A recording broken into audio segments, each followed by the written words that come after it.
ministre qui nous attend déjà. Bref, il est prêt pour la première partie de la revue de presse. Ceux des journaux parus en fait dans la capitale politique du Cameroun. Bonjour, Justin Pierre et Karen. Bonjour Douala, bonjour Aimé, bonjour Patricia. C'est une nouvelle semaine sur la télé et à Yaoundé ce matin, la capitale du Cameroun, il fait beau temps et justement, comme il fait beau temps, je suis heureux d'être en compagnie comme traditionnellement de ma voisine du matin, Karel Meziatia Atioya. Bonjour Karel. Bonjour Gislain Pierre-Essono, bonjour Aimé, bonjour Patricia, bonjour à tous ceux qui nous regardent au Cameroun, en Afrique et à travers le monde. On s'intéresse aux universités d'État pour ouvrir cette revue de presse Acte 1 en direct de la capitale. On en parle avec le quotidien bilingue national. Cameroun Tribune nous dit que l'offre d'enseignement s'améliore. Le crayon de Paul Biya, le président camerounais, a encore écrit vendredi dernier, cette fois en rapport avec le menu au sein des universités publiques, cela par la création de nouveaux établissements. Polytech voit le jour à Bamenda, alors que jaillit une faculté de médecine et de sciences pharmaceutiques à l'université de Tchang. Enfin, et il faut le souligner avec Cameroun Tribune, il y a l'école normale de l'enseignement technique à Eboulova dans la région du Sud. Tous les décrets relatifs sont publiés en intégralité avec Cameroun Tribune ce matin. Et il y a également ce bonus, cette interview du professeur Jacques Famendongo, ministre de l'enseignement supérieur, chancelier des ordres académiques. Et il a déjà indiqué à propos de ces décrets, de ces mesures présidentielles, que le démarrage d'activités des établissements ainsi créés se fera au cours de cette année académique. The Guardian Post is interested by education this morning. Dark cloud hovers over 2018 GCE. It is the main information to read in this newspaper. Il y a donc eu des choses on ne peut plus importantes qui ont été créées avec ces textes présidentiels, sauf que au GCE, qui est dans le pendant de l'office du baccalauréat pour le sous-système francophone, eh bien, cette instance qui organise donc les examens au niveau du sous-système anglophone, que donc là-bas, il y a un certain nombre de soucis qui sont d'ailleurs relevés ce matin par le quotidien camerounais d'expression anglaise, The Guardian Post, des impayés en termes d'allocation budgétaire pour le compte de l'exercice 2017 en cours d'achèvement pour 2018, annonce le journal. L'on sait déjà que là-bas, il y aurait des mouvements d'humeur si donc les pouvoirs publics ne satisfont pas aux droits qui sont ainsi acquis par ceux qui avaient travaillé et qui n'ont pas perçu leurs droits. Toujours en éducation, le quotidien Mutation s'intéresse au manuel scolaire. Dans ce journal, nous allons vers le livre unique. Peut-être bientôt, il n'y aura plus 1001 livres pour chaque enfant écolier camerounais.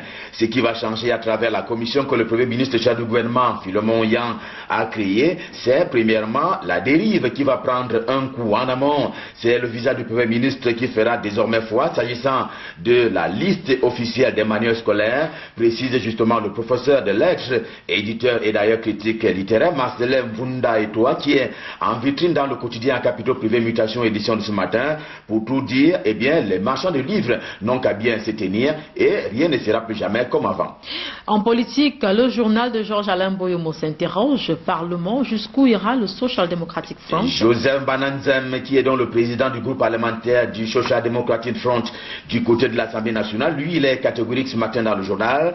Dès lors qu'on est élu député au Cameroun, on cesse d'appartenir à son seul parti politique et à sa seule circonscription pour travailler sur les questions d'intérêt national. C'est à ce titre que les députés SDF posent donc le problème anglophone au niveau du Parlement camerounais et précisément au niveau de l'Assemblée nationale, un sujet que l'on sait national. Jean-Simon Ongola, lui, député RDPC, toujours à l'Assemblée nationale, il s'est situé ce matin à l'extrême droite de cette posture. Il affirme au contraire que le SDF a organisé, selon lui, une espèce de désordre parlementaire. Question pour les élus de cette formation politique de rassurer et de pouvoir reconquérir la base qui était manifestement en perte. Et puisqu'on parle de la tension sociopolitique dans les régions dites anglophones, le quotidien Émergence nous dit ce matin que le chef de l'État Paul Biya décide à recevoir les fonds du Nord-Ouest. Le quotidien Émergence qui est allé fouiner dans les petits papiers présidentiels et il a trouvé cette intention de recevoir en audience les fonds originaires de cette région du Cameroun, le Nord-Ouest.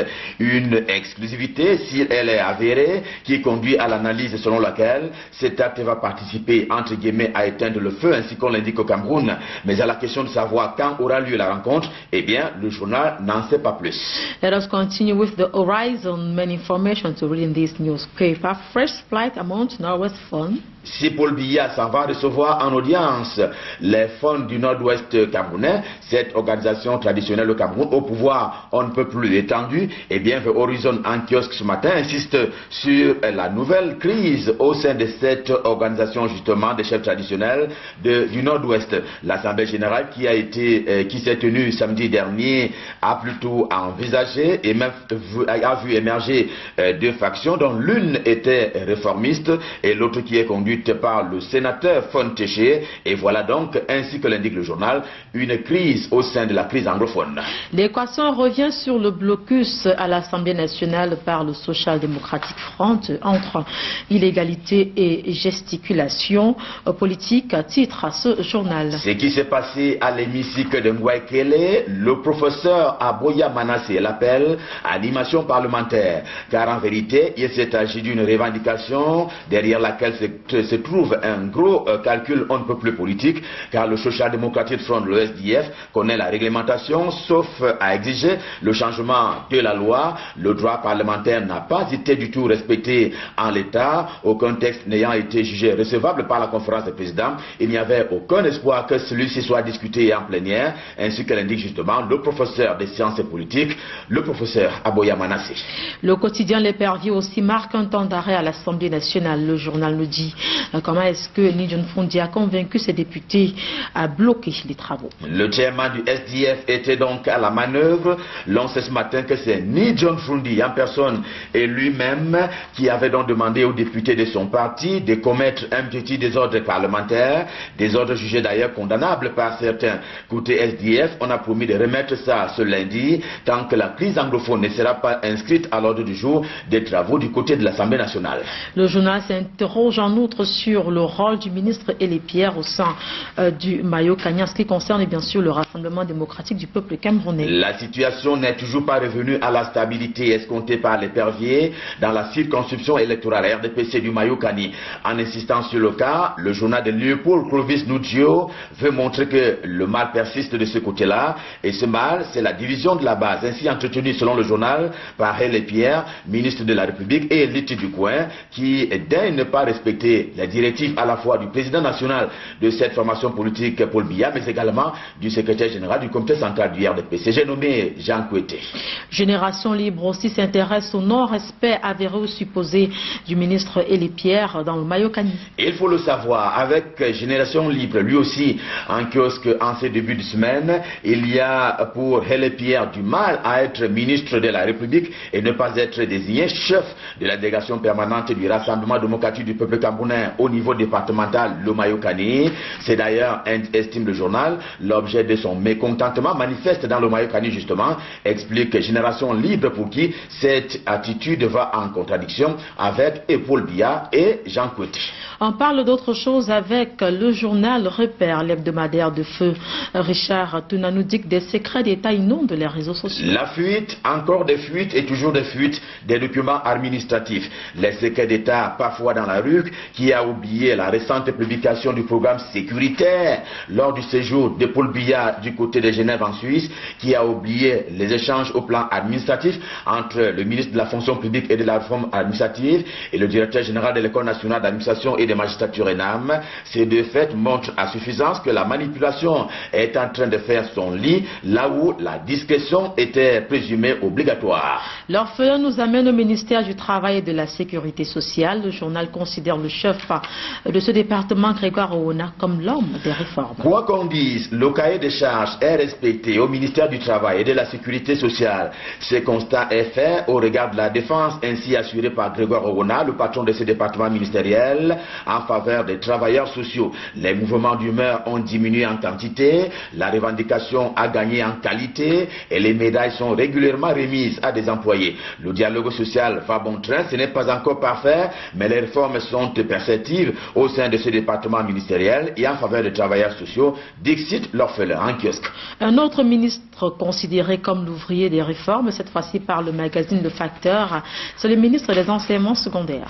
Lui aussi opère des réformes au sein de son département ministériel. Ernest Ngale Dibeye, qui est donc le ministre camerounais en charge des enseignements secondaires, a depuis son arrivée à la tête de ce département ministériel entrepris un certain nombre de réformes au rang desquelles il y a un notamment la rotation au poste de décision au sein de ces départements ministériels. Il y a également cette attention, on ne peut plus accrue, qui est accordée aux enseignants. Il en est aussi ainsi en termes d'enseignement, des nouvelles spécialités qui ont été ouvertes à l'occasion de la rentrée scolaire 2017-2018.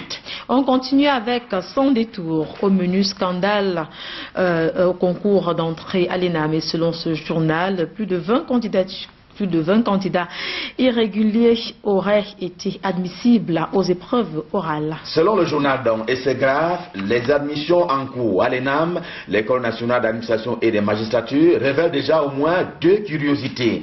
D'abord, 17 candidats ont passé l'oral sans jamais avoir passé l'écrit. Ensuite, certains candidats déclarés admissibles au cycle B ont vu leur nom être publié, cette fois-là au cycle A. C'est chaud devant. Sud Info Plus aussi est arrivé à notre rédaction. Le journal titre à la une, Moutazé et Siane, l'union sacrée autour du président Paul Biya. L'union sacrée autour du ministre Paul Moutazé de l'économie, de la planification et de l'aménagement du territoire. Sur le terrain politique, précisément, la foule a fait foule à Sambé Lima le week-end dernier lors d'un grand meeting, un meeting géant du RDPC, vivant naturellement la préparation des prochaines compétitions politiques au Cameroun. Il a été question pour le chef de la délégation permanente du RDPC pour le compte du Djaï Lobo, Paul Moutazé, de procéder donc à la remobilisation des militants. Et puisqu'on parle du président Paul Biya, le journal La Nouvelle s'interroge, l'extrême nord est-elle prête à le voter dans le cadre de l'échéance politique de 2018? La région de l'extrême nord camerounais a toujours été de tout temps le plus grand vivier électoral du candidat du Rassemblement démocratique du peuple camerounais à l'occasion de l'élection présidentielle. Si la question des fidélités se pose aujourd'hui, c'est parce que des jeunes par centaines de milliers originaires de cette région ont du mal à savoir que Marafa Amidou Yaya est en prison. Ceci est une plaie béante sur la peau du RDPC et naturellement du champion de cette formation politique, Paul Biya. La suite, c'est avec le financier d'Afrique au menu transfert d'argent selon l'hebdomadaire de Boniface Tchenkam. MTN et Orange défient l'ART. Les deux opérateurs de téléphonie mobile semblent faire de la résistance. Pourtant, depuis plus de mois, l'agence de régulation des télécommunications ART a été claire. Le rétablissement complet du code étoile 050 Jazz par l'un et la réduction du coût d'accès par l'autre au profit d'Express Union. À ce jour, constate le journal de Boniface Tchenkam, il n'y a même pas un début d'exécution, toute chose qui cause d'ailleurs du tort à l'entreprise nationale. Sujet économique de grande portée à lire ce matin dans le journal Le Financier d'Afrique. Toujours en économie, Ecomatin s'intéresse au contrôle des changes. À en croire ce journal, les exportateurs craignent toujours une dévaluation du franc CFA. Là est aussi une injonction foulée aux pieds, cette fois par les entreprises exportatrices en complicité avec certaines banques. L'État avait pourtant demandé que le produit des exportations soit ramené à la maison. Rien n'est fait dans ce sens. Résultat de course, il n'existe pas de statistiques fiables et officielles en la matière, justement parce que la déclaration s'avère aujourd'hui facultative, selon le dossier qui est proposé ce matin par Ecomatin. Crise et solutions s'intéresse aux fêtes de fin d'année. Selon ce journal, les commerçants véreux sont dans l'œil du cyclone du ministre du Commerce, Luc Magloire Mbargata. Ils n'ont qu'à bien se tenir, car ceux des commerçants, on ne peut plus véreux, qui sont d'ailleurs mal intentionnés à l'occasion des fêtes de fin d'année, trouveront sur leur chemin Luc Magloire Mbargata, le ministre camerounais en charge du commerce, qui, mieux que par le passé, s'en va garder un œil ouvert sur cela. Il n'y aura pas de place pour toutes sortes de spéculations, de raretés et ou de pénuries. Ces choses sont interdites lors des fêtes de fin d'année au Cameroun et même après, prévient justement le ministre du Commerce dans le journal Crise et Solutions en kiosque ce matin, qui était inscrit dans le registre de la revue de presse Made in Yaoundé, édition de ce lundi. C'était le premier rendez-vous de la semaine. C'était un plaisir de vous servir. Ce sera encore le cas demain quand il sera à 7 h. D'ici à là, je vous souhaite de passer d'excellents moments, toujours en compagnie de nos programmes, les programmes de Canada International. À vous, millions de téléspectateurs du Cameroun et du monde entier, je m'en vais vous souhaiter une excellente journée de travail et un bon début de semaine. Et à ma voisine du matin, je m'en vais également émettre les mêmes vœux. Elle s'appelle Karel Mezatia Choya. Merci GPE, excellente journée de travail à vous également, excellent début de semaine à tous ceux qui nous regardent de manière fidèle au quotidien. Nous aimons bien le rappeler, vous servir est un plaisir pour nous. Rendez-vous est donc pris demain pour le même exercice en direct des studios de Yaoundé, naturellement avec la complicité de nos techniciens Hervé Ndoumbe Mbeng, Thierry Camto et Léonard Antombou. Et on vous retourne dans l'antenne du côté de Douala, Aimé et Patricia. Merci beaucoup Karim Ezatia, c'est toujours avec beaucoup de plaisir, beaucoup d'attention que l'on vous regarde tous les matins. On écoute cette lecture des unes des journaux parus ce jour dans la capitale politique du Cameroun. Sans transition, on les accueille, ils sont tous les deux. Oui, toujours très souriants. Vanessa Mela. Vanessa Mela Kamga, bonjour à vous deux. Bonjour Aimé Moukokor, bonjour Patricia Na aussi. Merci, bonjour. Vous êtes rayonnante ce matin, je ne sais pas comment j'ai réussi à me retenir pour ne pas faire un bisou, mais ce sera peut-être après la revue de presse et le menu que vous nous livrez ce matin, Junior Roussin. 11 millions de francs CFA, c'est le montant que la douane du Nord paie chaque jour. Titre L'œil du Sahel en colonne de son journal ce matin, une conséquence du transport frauduleux de carburant.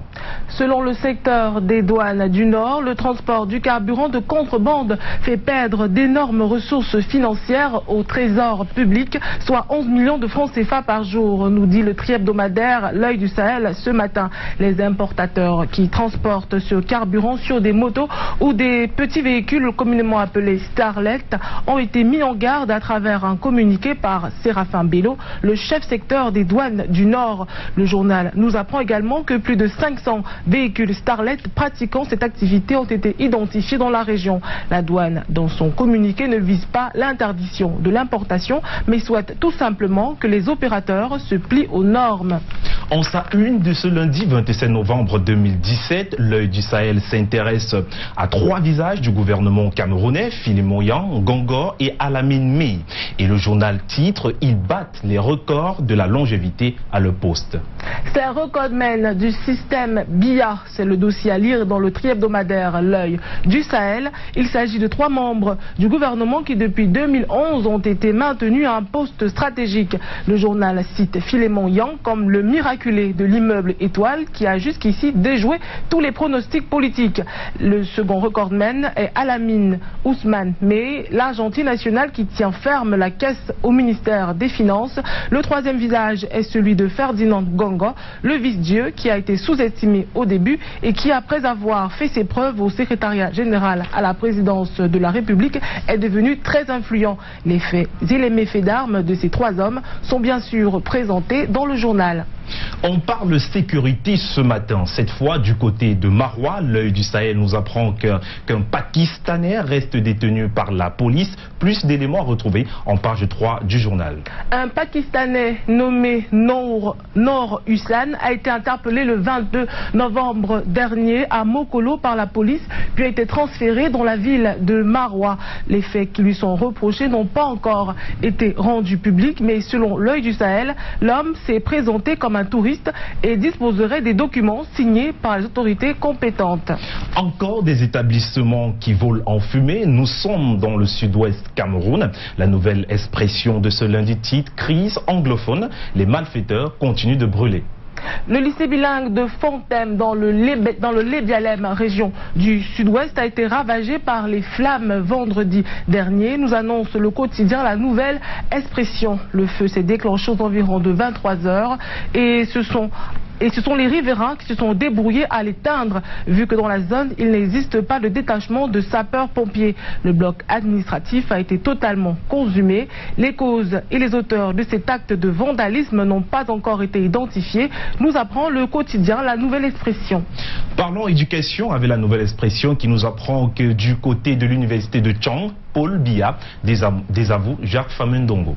C'est la matérialisation d'une promesse vieille de 10 ans, dit le quotidien, parlant du décret présidentiel portant création d'une faculté de médecine et de sciences pharmaceutiques à l'université de Tchang. L'acte est également présenté comme un désaveu à l'endroit de Jacques Famendongo qui aurait déclaré que la région de l'Ouest n'a pas besoin d'une faculté de médecine vu qu'elle dispose déjà d'une faculté de pharmacie et de l'université des Montagnes qui forment des spécialistes de la santé. C'est ce que révèle La Nouvelle Expression dans sa page 3. Cannes 2019, des inquiétudes en perspective, titre au bas de une La Nouvelle Expression qui indique que le Maroc ne rêve que de la moindre faille du Cameroun pour se positionner. Le journal dit ce matin dans sa rubrique sport que la seule représentation pour l'Afrique du cabinet d'Audi Roland Berger est basée au Maroc. De plus, le cabinet jouit d'une réputation très solide auprès des multinationales basées au Maroc, auprès du gouvernement ainsi qu'auprès des institutions et des autorités. Selon la nouvelle expression, il est fort probable que l'équipe qui conduira les inspections au Cameroun dans le cadre de la CAN 2019 vienne du Maroc. Cela pourrait donc jouer en défaveur du Cameroun.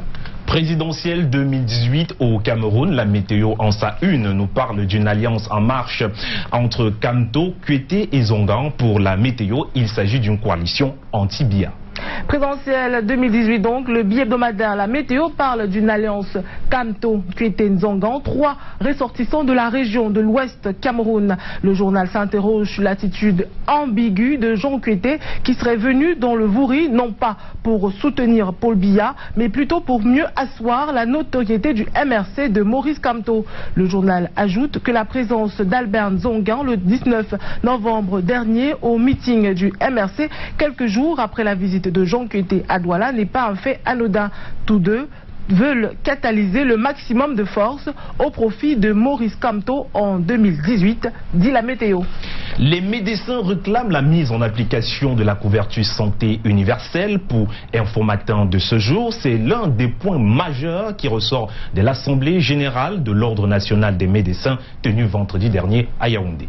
Assurance maladie et exercice illégal de la médecine, c'est sur ce thème que se sont déroulés les travaux de l'Assemblée générale de l'Ordre national des médecins du Cameroun vendredi dernier à Yaoundé, nous rapporte le quotidien Info Matin. Pour le président de cette association, il est urgent que le gouvernement implémente les mécanismes de la mise en application de l'assurance maladie dans le pays. Selon ce même président, 3500 formations sanitaires clandestines sont répertoriées au Cameroun et fonctionnent avec un plateau technique inapproprié. Le gouvernement est également interpellé à ce sujet, nous rapporte le journal. Voilà pour la revue des journaux parus dans la ville de Douala ce matin. Aimé Moukoko.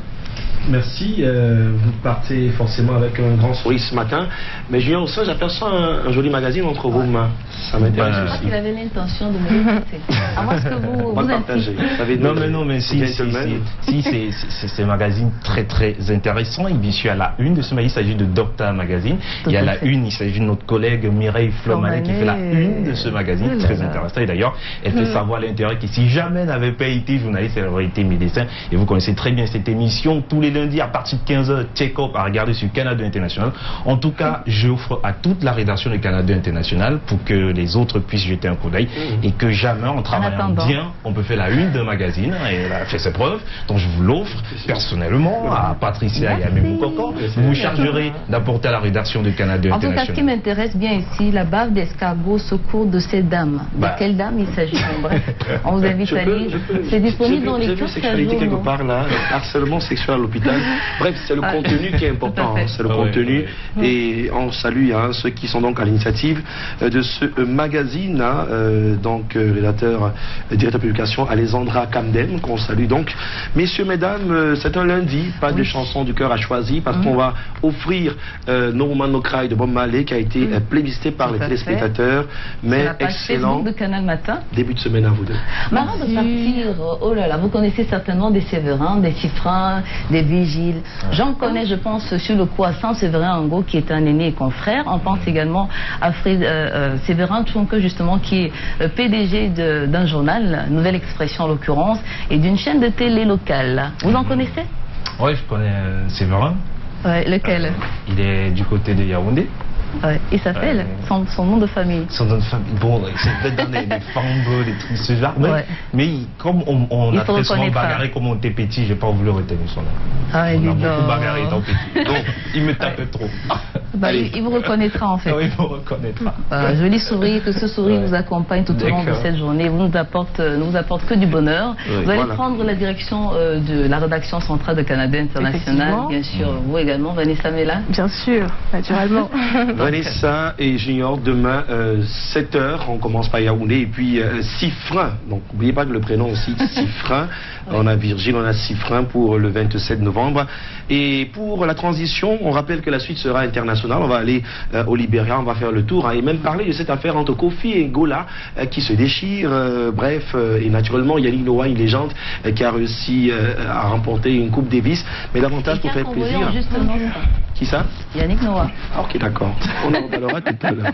Bon, Estelle Noël Bellet, à la grande famille Bellet du côté d'Aqua.